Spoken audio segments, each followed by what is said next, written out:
প্রিয় শিক্ষার্থীবৃন্দ, আলহাজ আব্দুল হক চৌধুরী বিশ্ববিদ্যালয় কলেজের অনলাইন ক্লাসের পক্ষ থেকে তোমাদেরকে জানাচ্ছি শুভেচ্ছা এবং অভিনন্দন। আশা করি তোমরা ভালো আছো। আজকে অনার্স থার্ড ইয়ারের যে সাবজেক্ট নিয়ে আলোচনা করব সেটি হচ্ছে project planning and management. Project planning and management, প্রকল্প পরিকল্পনা এবং ব্যবস্থাপনা। আমি যে বিষয়ের চ্যাপ্টার নিয়ে আলোচনা করব সেটি হচ্ছে নেটওয়ার্ক অ্যানালাইসিস, আরেকটি হচ্ছে ক্রিটিক্যাল পথ মেথড। নেটওয়ার্ক অ্যানালাইসিস নেটওয়ার্ক বিশ্লেষণ বাংলায়, এবং ক্রিটিক্যাল পথ মেথড হচ্ছে সংকট পথ পদ্ধতি। প্রিয় শিক্ষার্থীবৃন্দ, প্রথমে আমরা দেখব যে নেটওয়ার্ক অ্যানালাইসিসটা কী। নেটওয়ার্ক অ্যানালাইসিস হচ্ছে প্রকল্প পরিকল্পনা, বাস্তবায়ন, মনিটরিং, মূল্যায়ন, যে প্রক্রিয়ার মাধ্যমে কম খরচে কম সময়ে করা হয় তাকে বলা হয় নেটওয়ার্ক অ্যানালাইসিস। এই নেটওয়ার্ক অ্যানালাইসিসের কতগুলো অবজেক্টিভ রয়েছে, উদ্দেশ্য রয়েছে। 1 নম্বর, সময়ের যথাযথ ব্যবহার, ইউটিলাইজেশন অফ টাইম, সময়ের যথাযথ ব্যবহার, অর্থাৎ কোন সময়ে কোন কাজ করতে হবে এবং যে সময়সীমা প্রকল্পের জন্য গ্রহণ করা হয়েছে সেই সময়সীমার মধ্যে যদি প্রকল্পটিকে শেষ করা হয় তাহলে সেটা হবে ইউটিলাইজেশন অফ টাইম, সময়ের যথাযথ ব্যবহার। বাড়তি বাহুল্য সময় যেন না লাগে, যে সময় ধরা হয়েছে প্রকল্প প্রণয়ন বাস্তবায়নের জন্য সেই সময়ের মধ্যে যেন প্রকল্পটি প্রণয়ন ও বাস্তবায়িত হয়। 2 নম্বর, সর্বনিম্ন খরচ নিশ্চিত করা, টু এনশিওর লিস্ট কস্ট, সর্বনিম্ন খরচ নিশ্চিত করা। প্রকল্পে বাহুল্য ব্যয় যেন না হয়, প্রকল্পের জন্য যে খরচ সর্বনিম্ন খরচ ধরা হয়েছে ওই খরচের মধ্যেই যেন প্রকল্পটি বাস্তবায়ন করা যায়, এটা দেখা অবশ্য কর্তব্য। অর্থাৎ সর্বনিম্ন খরচ নিশ্চিত করা। 3 নম্বর, প্রকল্পের ঝুঁকি নিম্ন পর্যায়ে আনা, টু মিনিমাইজ দ্য রিস্ক। প্রকল্প গ্রহণ করতে গেলে প্রকল্পের মধ্যে যে ঝুঁকি আছে সেই ঝুঁকিটা সর্বনিম্ন পর্যায়ে নিয়ে আসা, অর্থাৎ প্রকল্পের ঝুঁকিটা সর্বনিম্ন পর্যায়ে নিয়ে আসা, টু মিনিমাইজ দ্য রিস্ক। 4 নম্বর, পরিকল্পনা গ্রহণ, প্ল্যানিং, কোনো সুনির্দিষ্ট লক্ষ্যে উপনীত হওয়ার জন্য আয়ত্তাধীন সম্পদের সুষম ব্যবহারের নিমিত্ত ভবিষ্যৎ কার্যাবলী সুশৃঙ্খল পদক্ষেপকে বলা হয় পরিকল্পনা। অর্থাৎ পরিকল্পনা কখন নেওয়া হবে, কাদের জন্য নেওয়া হবে, কোন সময়ের মধ্যে কোন কাজ করা হবে, কী কী কর্মসূচি আগে করা হবে, কোনগুলো পরে করা হবে, এগুলো পরিকল্পনায় আগে থেকে লেখা থাকে। ওই পরিকল্পনা অনুযায়ী প্রকল্প প্রণয়ন ও বাস্তবায়ন করতে হয়। এটা হচ্ছে প্ল্যানিং বা পরিকল্পনা গ্রহণ। 5 নম্বর, সম্পদের সদ্ব্যবহার, ইউটিলাইজেশন অফ রিসোর্সেস, অর্থাৎ যে সম্পদ আছে সে সম্পদ, যে জনশক্তি, বস্তুগত সম্পদ, এগুলো হচ্ছে সম্পদ। এই সম্পদগুলো যেন যথাযথ ব্যবহার করে প্রকল্পের লক্ষ্য এবং উদ্দেশ্য বাস্তবায়িত করা যায় এই ব্যাপারে সজাগ থাকা অবশ্য দরকার। অর্থাৎ ইউটিলাইজেশন অফ রিসোর্সেস, সম্পদের সদ্ব্যবহার নিশ্চিত করা। 6 নম্বর, বাস্তবায়নের বিকল্প কৌশল, অল্টারনেটিভ মেজার্স, বাস্তবায়নের বিকল্প কৌশল। প্রকল্প যে বাস্তবায়ন করা হবে, বাস্তবায়নের ক্ষেত্রে তার বিকল্প কৌশল নির্ধারণ করতে হবে, অল্টারনেটিভ মেজার্স ঠিক করতে হবে। বিকল্প কৌশলের মাধ্যমে যেন প্রকল্প বাস্তবায়িত হয় সে ব্যাপারে সজাগ থাকতে হবে। 7 নম্বর, শিডিউলিং, অর্থাৎ একটা সূচি তৈরি করতে হবে প্রকল্পের, কোন কাজ কখন করা হবে, কোন সময় করা হবে, এগুলো শিডিউলিংয়ের মধ্যে লেখা থাকবে। তারপর হচ্ছে পরিবীক্ষণ, মনিটরিং, প্রকল্প প্রণয়ন থেকে প্রকল্প বাস্তবায়ন পর্যায়ে সর্বস্তরে যে সমস্যা আছে সে সমস্যাগুলো কীভাবে সমাধান করা যাবে, যে কর্মসূচিগুলো আছে সেখানে কর্মসূচি বাস্তবায়নের ক্ষেত্রে কোনো সমস্যা হয়েছে কিনা ইত্যাদি তদারকি করে দেখা এবং সমস্যা থাকলে সমস্যার সমাধান করা, এগুলো হচ্ছে মনিটরিং বা পরিবীক্ষণ। তারপর হচ্ছে নিয়ন্ত্রণ, কন্ট্রোলিং, অর্থাৎ প্রকল্পটি গ্রহণের ক্ষেত্রে প্রকল্পের top to bottom and bottom up সর্বক্ষেত্রে অবশ্যই নিয়ন্ত্রণ থাকা আবশ্যক। প্রকল্প ব্যবস্থাপক এবং প্রকল্প অ্যাডমিনিস্ট্রেটর এই সকল প্রকল্পের ক্ষেত্রে তিনি নিয়ন্ত্রণ করার চেষ্টা করবেন প্রকল্পটিকে, এবং নিয়ন্ত্রণ অনুযায়ী প্রকল্পটি বাস্তবায়িত হবে। তারপর হচ্ছে বাস্তবায়নের কৌশল নির্ধারণ, ডিটারমিনিং অফ ইমপ্লিমেন্টেশন স্ট্র্যাটেজি। বাস্তবায়নের কৌশল নির্ধারণ, প্রকল্পটি যে বাস্তবায়ন করা হবে, কিভাবে বাস্তবায়ন করা হবে, পূর্ব থেকে এর কৌশল নির্ধারণ করতে হবে, স্ট্র্যাটেজি ঠিক করতে হবে প্রকল্পের। প্রিয় শিক্ষার্থীবৃন্দ, এতক্ষণ আমরা যেটা আলোচনা করলাম সেটা হচ্ছে নেটওয়ার্ক অ্যানালাইসিসের অবজেক্টিভস। 1 নম্বর সময়ের যথাযথ ব্যবহার, ইউটিলাইজেশন অফ টাইম। 2 নম্বর সর্বনিম্ন খরচ নিশ্চিত করা, টু এনশিওর লিস্ট কস্ট। 3 নম্বর প্রকল্পের ঝুঁকিদের সর্বনিম্ন পর্যায়ে আনা, টু মিনিমাইজ দ্য রিস্ক। 4 নম্বর পরিকল্পনা গ্রহণ, প্ল্যানিং। 5 নম্বর সম্পদের সদ্ব্যবহার, ইউটিলাইজেশন অফ রিসোর্সেস। 6 নম্বর বাস্তবায়নের বিকল্প কৌশল, অল্টারনেটিভ মেজার্স। 7 নম্বর শিডিউলিং। 8 নম্বর পরিবীক্ষণ, মনিটরিং। 9 নম্বর নিয়ন্ত্রণ, কন্ট্রোলিং। 10 নম্বর বাস্তবায়নের কৌশল নির্ধারণ, ডিটারমিনেশন অফ ইমপ্লিমেন্টেশন স্ট্র্যাটেজি। তারপর হলো প্রকল্পের এলিমেন্টস বা উপাদানগুলো, প্রকল্পের উপাদানগুলো এলিমেন্টস। 1 নম্বর কার্যক্রম, অপারেশনস। এলিমেন্টস হচ্ছে কার্যক্রম, 1 নম্বর অপারেশনস, অর্থাৎ কাজগুলো ধারাবাহিকভাবে ঠিক করতে হবে, কোন কাজের পর কোন কাজ করতে হবে, কোন কাজের পর কোন কাজ নির্ভরশীল, এবং কাজগুলোর মধ্যে যে পারস্পরিক সম্পর্ক আছে এগুলো এই অপারেশনস বা কার্যক্রম পর্যায়ে ঠিক করা হয়। 2 নম্বর সম্পদ রিসোর্সেস, অর্থাৎ সম্পদ বলতে এখানে ম্যান পাওয়ার, মানি, ম্যাটেরিয়ালস, টাইম এগুলোকে বলা হয়েছে। ম্যান পাওয়ার বা জনশক্তি লাগবে সম্পদ, এটা সম্পদ। মানি লাগবে, অর্থ লাগবে, বস্তুগত সম্পদ লাগবে, ম্যাটেরিয়ালস লাগবে, সময় লাগবে, টাইম লাগবে, এগুলো নির্ধারণ করা হয় সম্পদ। সম্পদটা হচ্ছে একটা এলিমেন্টস অফ নেটওয়ার্ক অ্যানালাইসিস। 3 নম্বর বাধাসমূহ, রেস্ট্রেন্টস। বাধাগুলো কি? বাধাগুলো হচ্ছে প্রকল্প বাস্তবায়নকালে নির্দিষ্ট সময়ে প্রকল্প সমাপ্তিকরণ করতে হবে। নির্দিষ্ট সময়ে যদি প্রকল্প সমাপ্ত না করা যায়, প্রকল্পের সময়সীমা যদি বেড়ে যায়, তাহলে কি হবে? প্রকল্পের অনর্থক ব্যয় বেড়ে যাবে, প্রকল্পের লক্ষ্য উদ্দেশ্য অর্জন সম্ভব হতে নাও পারে। 2 নম্বর হচ্ছে অর্থের সরবরাহ, অর্থাৎ অর্থ যোগান দিতে হবে। অর্থের সরবরাহ হচ্ছে একটা বাধা। অর্থ যদি সঠিকভাবে সরবরাহ করা না হয় তাহলে প্রকল্পের লক্ষ্য উদ্দেশ্য অর্জন করা সম্ভব হবে না। 3 নম্বর হচ্ছে সম্পদের সীমাবদ্ধতা, অর্থাৎ সম্পদ কখন, কোথায়, কোন কাজের জন্য কী ধরনের সম্পদ লাগবে এটা আগে থেকে নির্ধারণ করতে হবে। কি ম্যান পাওয়ার লাগবে, কি ম্যাটেরিয়ালস লাগবে, এগুলা কি মানি লাগবে, এগুলো আগে থেকে ঠিক করতে হবে। তারপর হচ্ছে অনুমোদন, প্রকল্প ডিজাইন করলে হবে না, প্রকল্পটিকে অনুমোদন করে নিতে হবে। তো এগুলো হচ্ছে বাধা। তাহলে বাধাগুলো 1 নম্বরে আমরা বললাম নির্দিষ্ট সময়ে প্রকল্প সমাপ্তকরণ। 2 নম্বর অর্থের সরবরাহ। 3 নম্বর সম্পদের সীমাবদ্ধতা। 4 নম্বর অনুমোদন। প্রিয় শিক্ষার্থীবৃন্দ, এগুলো হচ্ছে এলিমেন্টস অফ নেটওয়ার্ক অ্যানালাইসিসের উপাদান। 1 নম্বর বলেছি কার্যক্রম, অপারেশনস। 2 নম্বর বলছি সম্পদ, রিসোর্সেস। 3 নম্বর বলছি বাধাসমূহ, রেস্ট্রেন্টস।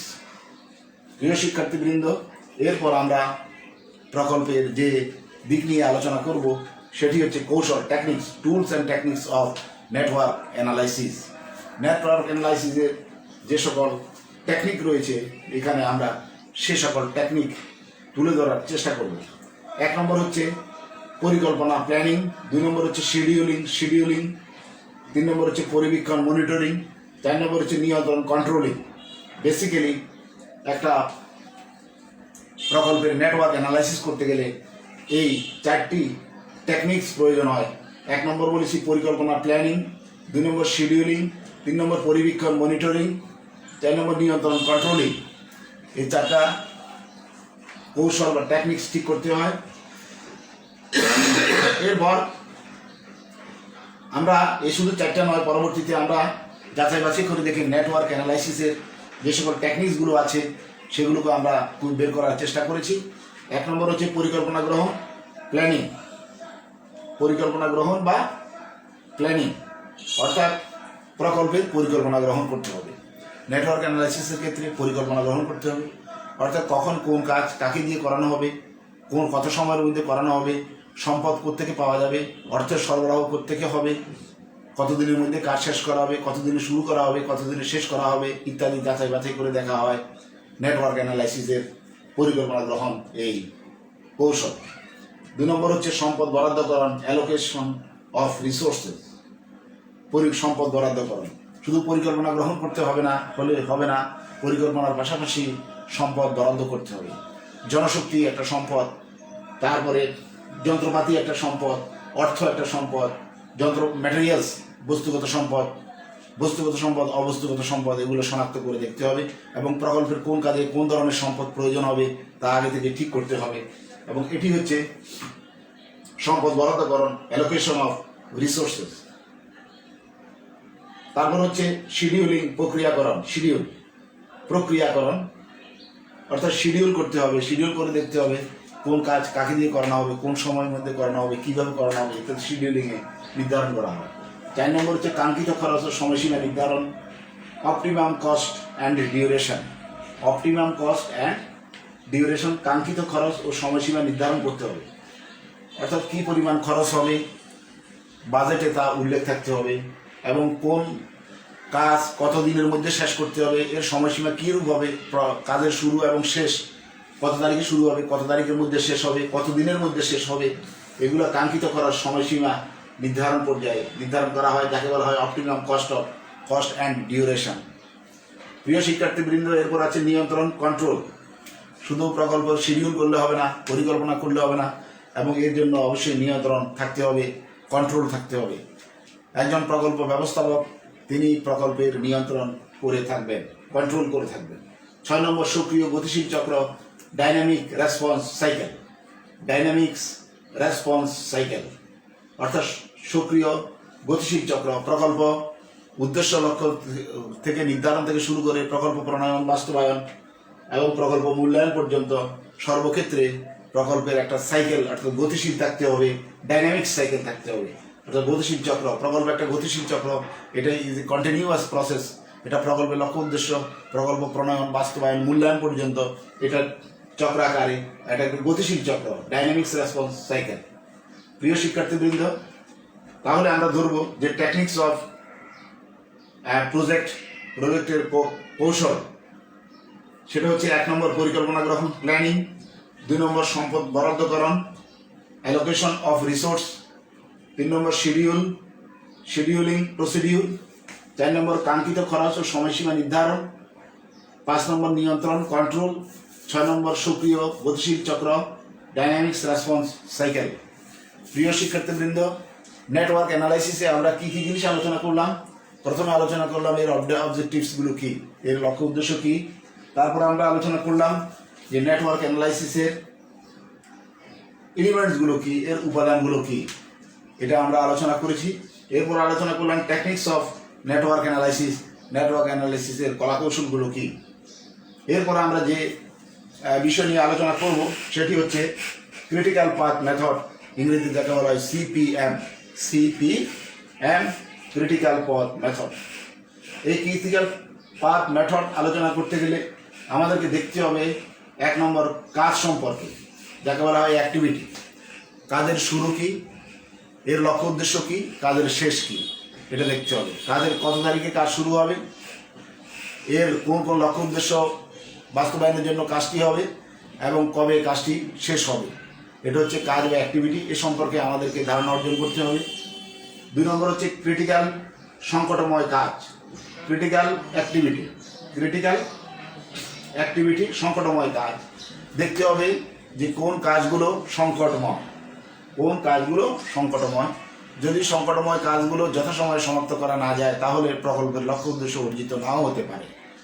সেই জন্য কোন কাজগুলো সংকটময়, কোন কাজগুলো ক্রিটিক্যাল, সেই ক্রিটিক্যাল কাজগুলো আগে থেকে নির্ধারণ করে নিতে হবে যে কত সময়ের মধ্যে ক্রিটিক্যাল কাজগুলো সমাপ্ত করা সম্ভব হবে।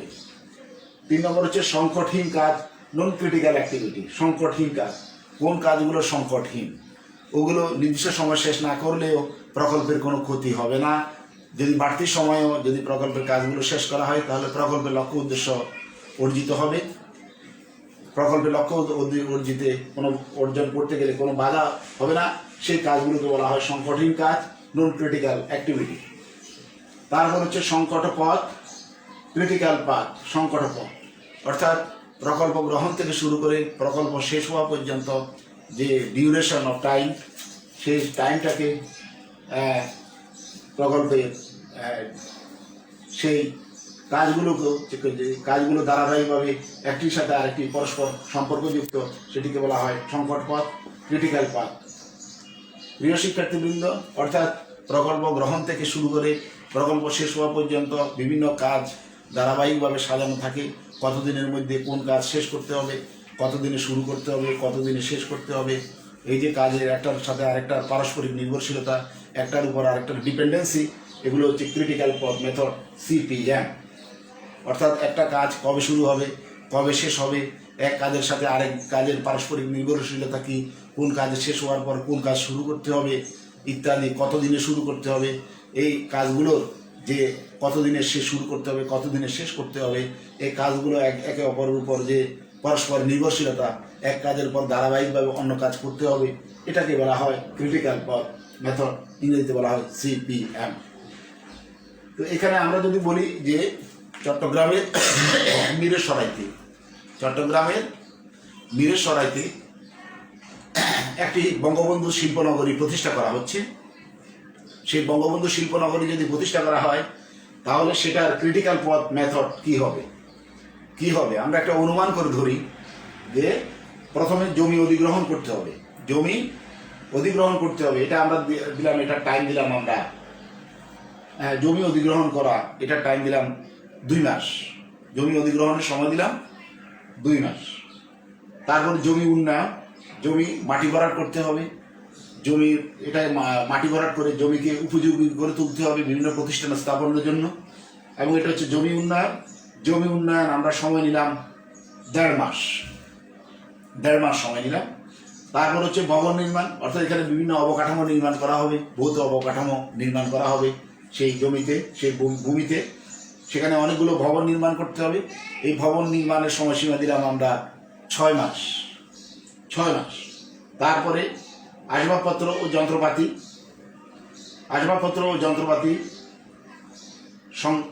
সংগ্রহ, এটা আমরা সময় দিলাম, আসবাবপত্র যন্ত্রপাতি, এটার সময় দিলাম আমরা 3 মাস।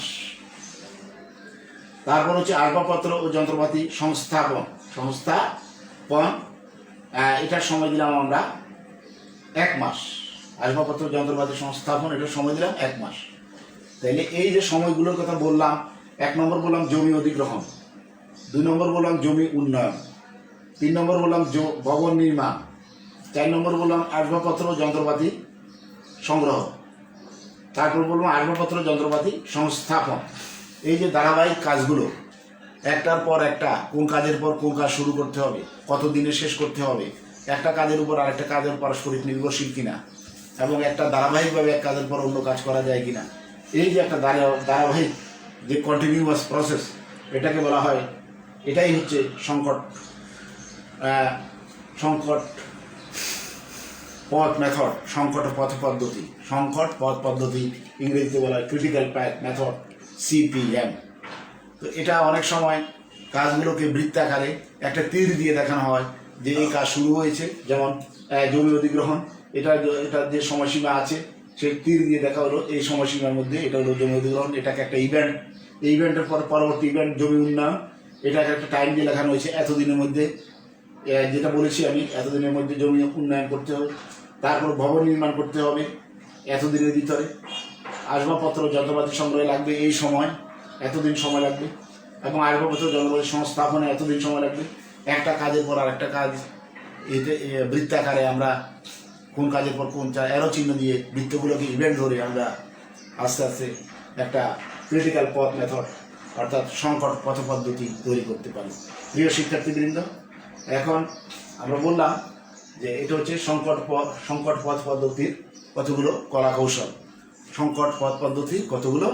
কলা কৌশল, আবার একটু বলি প্রিয় শিক্ষার্থীবৃন্দ, সংকট পথ পদ্ধতি হচ্ছে কত তারিখে কাজ শুরু হবে, কত তারিখে শেষ হবে, কোন কাজের পর কোন কাজ করতে হবে, কোন কাজ কত দিনে করতে হবে, এক কাজ শেষ হওয়ার পর আরেক কাজ করতে হবে, কোন কাজটি সংকটময় কাজ, কোন কাজটি সংকটহীন কাজ এবং এগুলো নির্ধারণ করে প্রকল্পে লক্ষ্য উদ্দেশ্য অর্জনের জন্য যে ধারাবাহিক কর্ম প্রক্রিয়া তাকে বলা হয় ক্রিটিক্যাল পথ মেথড বা সংকট পথ পদ্ধতি, ইংরেজিতে বলা হয় CPM। প্রিয় শিক্ষার্থীবৃন্দ, তোমরা সিরাজউদ্দিন সাহেবের লেখা বইটি পড়তে পারো, প্রজেক্ট ম্যানেজমেন্ট। সেখানে বিস্তারিতভাবে লেখা আছে, ইংলিশ মিডিয়ামে বইটি লেখা, তোমরা এটা পড়তে পারো, সে সম্পর্কে জানবে। প্রজেক্টের উপরে বা বাজারে অনেক প্রকল্পের উপর বই আছে, সেগুলোও দেখতে পারো। প্রিয় শিক্ষার্থীবৃন্দ, এতক্ষণ আমরা যেটা আলোচনা করলাম সেটা হলো দুটো বিষয় নিয়ে আমরা আলোচনা করছি। একটা আলোচনা করছি নেটওয়ার্ক অ্যানালাইসিস, আর একটা আলোচনা করছি ক্রিটিক্যাল পাথ মেথড।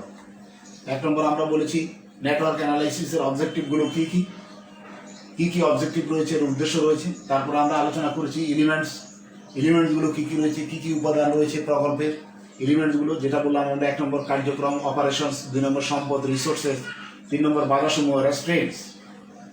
বাধাগুলোর মধ্যে আমরা বলেছি 1 নম্বর নির্দিষ্ট সময় প্রকল্প সমাপ্তিকরণ, 2 নম্বর অর্থের সরবরাহ, 3 নম্বর সম্পদের সীমাবদ্ধতা, 4 নম্বর অনুমোদন।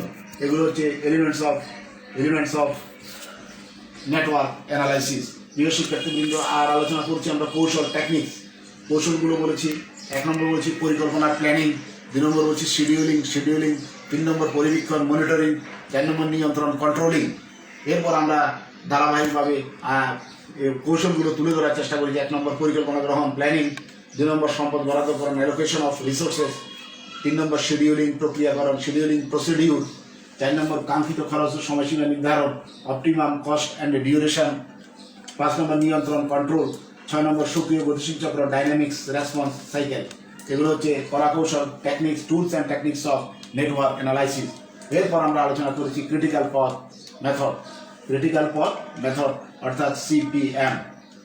এখানে আমরা প্রথমে CPM বুঝতে হলে, ক্রিটিক্যাল পথ মেথড বুঝতে হলে প্রথমে অ্যাক্টিভিটি সম্পর্কে জানতে হবে, ক্রিটিক্যাল অ্যাক্টিভিটি সম্পর্কে জানতে হবে, সংকটময় কাজ কোনগুলো এবং সংকটহীন কাজ কোনগুলো, নন ক্রিটিক্যাল অ্যাক্টিভিটি কোনগুলো, এ সম্পর্কে জানতে হবে।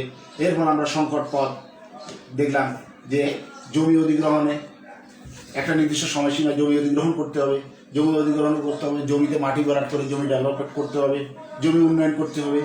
তারপর জমিতে অনেকগুলো ভৌত অবকাঠামো ভবন নির্মাণ করতে হবে, একটা নির্দিষ্ট সময়ের মধ্যে এই ভবনগুলো নির্মাণ করতে হবে। তারপর ওখানে আসবাবপত্রের প্রয়োজন হবে এবং যন্ত্রপাতি সংগ্রহের প্রয়োজন হবে। এটা একটা নির্দিষ্ট সময় লাগবে, কতদিনে আসবাবপত্র যন্ত্রপাতি সংগ্রহ করা যাবে। এরপর আসবাবপত্র ও যন্ত্রপাতি জোগাড় করলে হবে না, এটা সংস্থাপন করতে হবে। এগুলো ধারাবাহিকভাবে কাজগুলো করতে হবে। এগুলো হচ্ছে কতগুলো কলাকৌশল ক্রিটিক্যাল পাথ মেথডের। প্রিয় শিক্ষার্থীবৃন্দ, আজকে বেসিক্যালি দুটো নিয়ে আলোচনা করছি, একটা নেটওয়ার্ক অ্যানালাইসিস আর একটা হচ্ছে ক্রিটিক্যাল পথ মেথড। এগুলো প্রজেক্ট প্রণয়ন ও বাস্তবায়নের ক্ষেত্রে, প্রজেক্ট মূল্যায়নের ক্ষেত্রে বিশেষ ভূমিকা রাখে। একটা প্রকল্প যেটা আমরা বলেছি চট্টগ্রামের মিরসরাইতে বঙ্গবন্ধু শিল্পনগরী প্রতিষ্ঠা করার জন্য মাটি ভরাটের কাজ চলছে। সেখানে জমি অধিগ্রহণ করা হয়েছে, মাটি ভরাটের কাজ, সেখানে আমরা ভৌত অবকাঠামো নির্মাণ করতে হবে, বিভিন্ন ভবন নির্মাণ করতে হবে, সেখানে আসবাবপত্রের প্রয়োজন হবে, সেখানে যন্ত্রপাতির প্রয়োজন হবে। ইন্ডাস্ট্রি করতে হলে সেখানে বিভিন্ন যন্ত্রপাতি সংস্থাপন করতে হবে, ইনস্টল করতে হবে। তারপর সেখানে বঙ্গবন্ধু শিল্পনগরী প্রতিষ্ঠা গড়ে উঠলে সেখানে অনেক লোকের কর্মসংস্থান হবে, দেশের জাতীয় আয় বৃদ্ধি পাবে, দেশের মাথাপিছু আয় বৃদ্ধি পাবে, জাতীয় আয় বৃদ্ধি পাবে এবং দেশ উন্নত রাষ্ট্রের দিকে ধাবিত হবে। এগুলো হচ্ছে একটা প্রকল্প, বঙ্গবন্ধু শিল্পনগরী একটি প্রজেক্ট।